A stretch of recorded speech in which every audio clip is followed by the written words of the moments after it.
طالبانو د تخار، اشکمش او د دایکندي پاتو ولسوالۍ نیولې دي. په داسې حال کې چې د هیواد په بیلابیلو برخو کې د طالبانو پرمختګونه دوام لري. له تخار ولایت څخه ورکړل شوي راپورونه وایي چې د یاد ولایت د اشکمش ولسوالۍ مرکز امنیه قومندانۍ او د استخباراتو مرکز طالبانو نیولي. د طالبانو ویان ذبیح الله مجاهد پر خپله ټویټر پاڼه لیکلي لږ مخکې د تخار ولایت اشکمش ولسوالۍ مرکز امنیه قومندانۍ د استخباراتو مرکز او ټول ملحقات په بشپړه توګه فتح شول.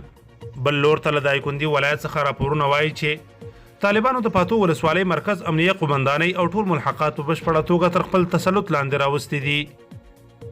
طالب ویان قاری یوسف احمدي پر خپله ټویټر پاڼه لیکلي چې د ولسوالۍ له سقوط وروسته یو شمېر عسکر وتښتېدل او پاتې نورې مجاهدینو ته تسلیم شول. دا له هغه وروسته چې نږدې 15 ورځې وړاندې طالبانو د یاد ولایت ګیزاب مهمه او ستراتیژیکه ولسوالۍ هم نیولې وه چې په نتیجه کې یې ګڼ شمېر عسکر او مهمات ولجه کړي وه.